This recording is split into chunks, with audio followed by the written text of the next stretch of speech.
You know, I'd be willing to bet that there's probably a lot of people out there that might think they know how to make the best version of the Backrooms, but if there's one thing I can guarantee you, it's that I know how to do it. And hopefully by the end of this video, you'll know as well.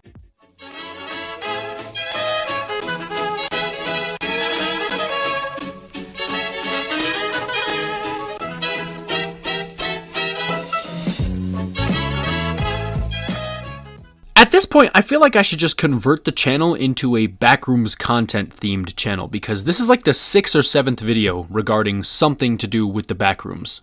That's the most videos I've made on one specific theme that wasn't already a part of a series.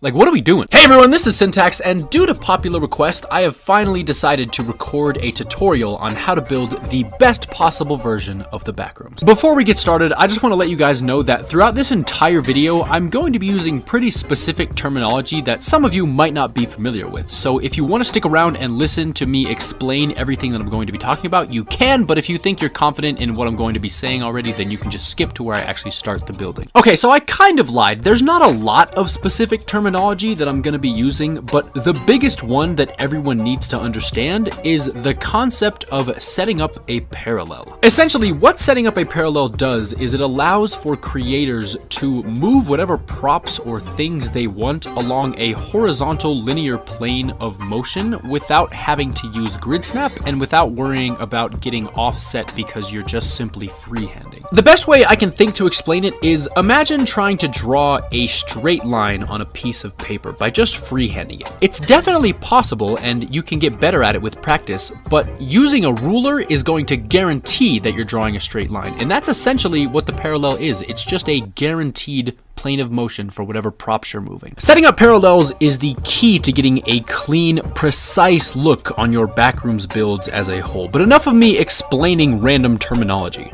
Let's actually build the thing. Just like at the beginning of any other build, we have to start by picking out our palette. These are the pieces that we're going to be using to construct the Backrooms, and unsurprisingly, there's not very many individual pieces because the Backrooms has a very minimalistic aesthetic, and I mean, there's really not a whole lot going on, you know? To start us off, we're actually going to grab what I consider to be the best ceiling tile piece for this build, and as far as I know, the only way to actually have access to this is to load up the Greasy Grove POI island, go into the taco restaurant, and then put it into your hotbar from there. I don't think it's in any prefabs and I don't think it's in any galleries, so just go into Greasy Grove and put it into your hotbar from there. If you don't know how to copy things into your hotbar, it's pretty simple. Just aim your phone at whatever you want to copy and then hold the button the game suggests you hold, which in my case is L2, and then you can select any of the 8 options that pop up with their corresponding item slots. Anyway, once you've gotten your ceiling tile piece, you can now start looking for any yellow carpet that best resembles that classic Backrooms look. There's a couple really good pieces in the Sweaty Sands floor and stair gallery, but I personally like the carpet from the Spooky Mansion floor and stair gallery. For the walls in your Backrooms build, you should undoubtedly use the one from the Blue House gallery. It is probably the most one-to-one accurate representation of the Backrooms in this entire palette picking process we're going through here. The only change I recommend you make to this wall is with building as prop set to as selected and grid snap turned on, you want to shrink this thing down 100% or 5 clicks of the shrinking option, because not only does this make the wallpaper more accurate, but it gives you 4 smaller walls that occupy the same space as your original default wall, allowing for more customizability. With regards to the lights that are in the ceiling, there aren't really any wrong picks. There's a really good light in the yacht prop gallery, there's also a good one in the rig prop gallery, and you can also use the fluorescent cube from the cube gallery if you want to. My personal favorite is the one from the rig prop gallery because that light actually has an animation. It sort of looks like it's flickering, but whatever light you decide to go with, just make sure that you shrink it down to make it relatively thin and have it be the shape of 2 tiles on the ceiling. Make sure it fills up that area. Now, there's only one more piece you need to make this build as clean as physically possible, and not only is it going to serve as trim for both the bottom and top of the walls, but you're going to be able to use it to cover up Z-fighting that would otherwise be visible, and you can make as many doorways that are different shapes and sizes as you want. Ladies and gentlemen, the last piece we need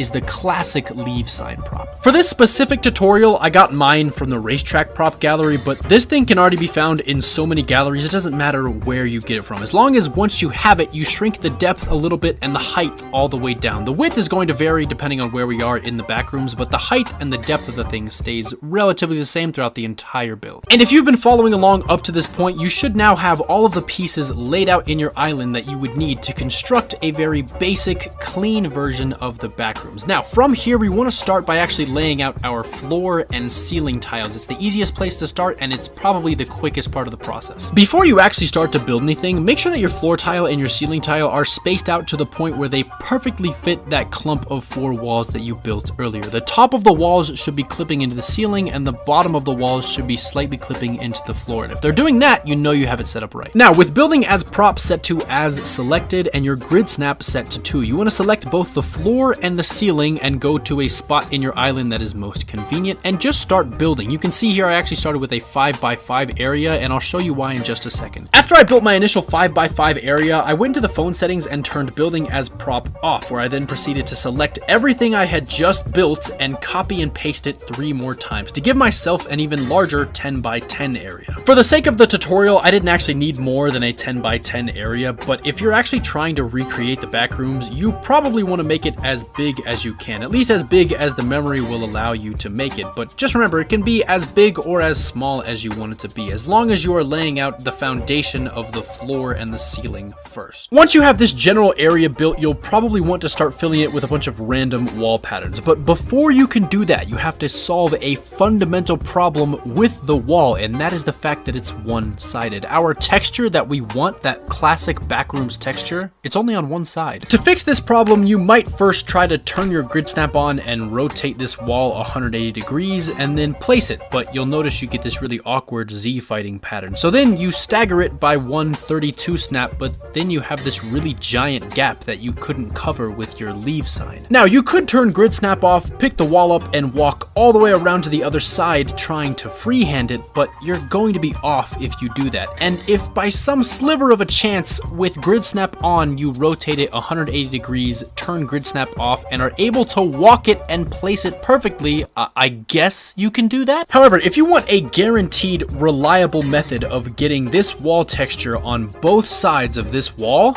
you're gonna want to set up a parallel. By using some basic geometry and understanding that this wall is perfectly flat, I know that by rotating it 90 degrees and offsetting it, I have now set up a plane parallel to the direction I want to walk the copy of this wall, and I know I can press my back against it and won't move out of that plane. Now, with your back pressed up against this fresh parallel that you just made, without moving your camera, and when I say without moving your camera, I mean don't do this. If you're on controller, do not touch your right joystick, and if you're on mouse and keyboard, do not touch your mouse. With your back pressed up against the parallel and grid snap turned on, you want to copy the wall and rotate it 180 degrees. Then turn grid snap off, again without moving anything, and walk the wall in the direction you need to walk it, which in this case is to the other side of the original copy that does not have the pattern we want on it. Now, you don't have to walk very far, the walls only have to be staggered by a couple pixels for this to actually work, but if you did it correctly, you will now have this base wall with the pattern on both sides, and you should see that it's sort of Z fighting in the middle just like that, so you know you've done it correctly if that is the case. And now you can select both of these walls that you just placed back to back and start spreading them around the backrooms area you already have created. I personally think it's best to start with 8 grid snap because it evenly spaces out everything you want to build, but depending on the size of your doorways or the size of the cracks in the wall, you'll want to use different grid snaps depending on where you are. As you can see, I got straight to work. I started building this little hallway, and then I built a doorway by using the 8 grid snap, and then I actually built this little section right here, and you might notice that there are some situations where the Z fighting will be fully visible, and that is where our trim comes into play. There's a reason I had you get out that leave sign earlier and then shrink the height and the depth of it, because we're going to be using it to cover up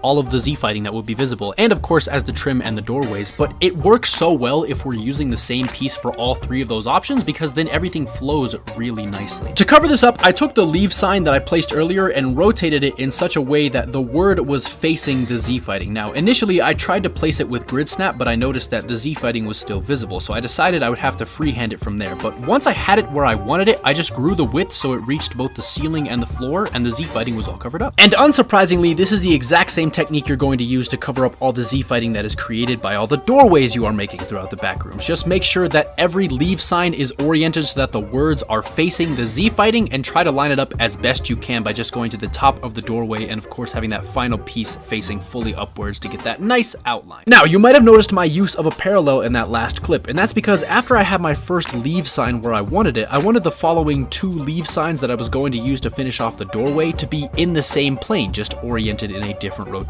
that being on the side and the top of the door frame. So I set up the parallel and used it to be in the same plane and placed the leave signs where I wanted. Moving past the doorways and looking at how to set up the trim on both the bottom and the top of the wall, it's actually really easy. You just make sure that the leave sign has the letters facing the wall, and of course it has to be parallel to the wall, and then you make sure that the bottom trim is touching the floor and the top trim is touching the ceiling, and that's pretty much it. I mean, I guess it's a little more complicated than that because in most cases you're not going to be able to grid snap the trim, so you'll have to get it as close as you can freehanding and then just clip it slightly into the wall. But once you have your first initial pieces placed, you can just walk them around the back rooms without moving your cameras and just by rotating them in 90-degree segments. Depending how long the stretch of wall is that you're placing the trim on, you're going to have to grow the width so that it reaches the whole way, but it's really that simple. It is very tedious and it will take a lot of time to actually do, but it's going to make everything look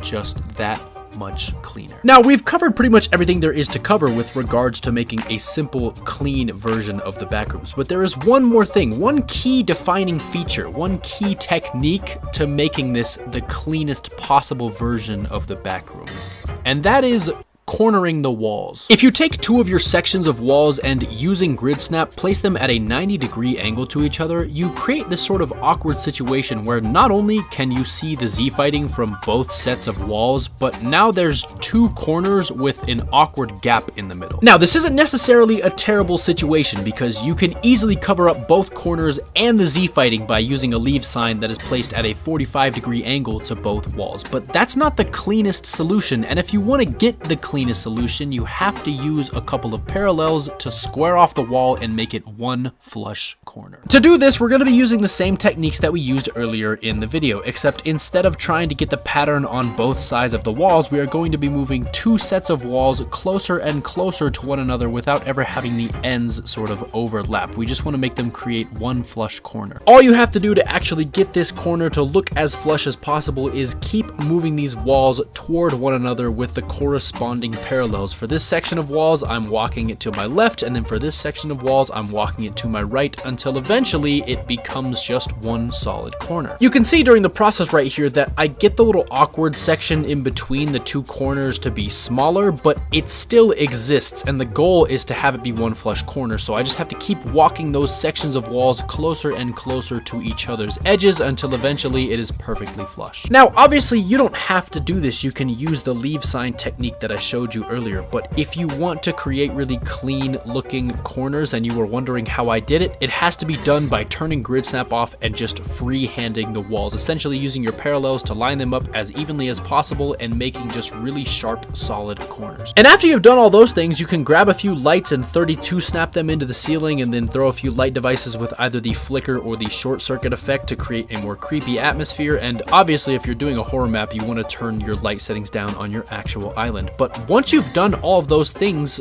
you basically have the best possible version of the backrooms you could build. Now, are there other specific techniques and situations that I could walk you guys through that might help you build a better version of the backrooms? Of course there are, but part of the fun in building the backrooms is discovering how to do something and then implementing it immediately after you learn how to do it. When I first started building my version of the backrooms, it was obviously from scratch, and I had genuinely no idea what I was going to do. I had a pretty decent idea of what palette I was going to use, but past that, it was pretty much just me placing a bunch of random walls and hoping everything turned out okay. Anyway, the point I'm trying to make is obviously you should use the techniques that I have shown you here today, but while you're building this version of the backrooms, I want you to try and think of some technique, something unique that you can add that would make it truly your version of the backrooms. But anyway, guys, that is everything I have for you today. I really do hope you enjoyed this video, and yeah.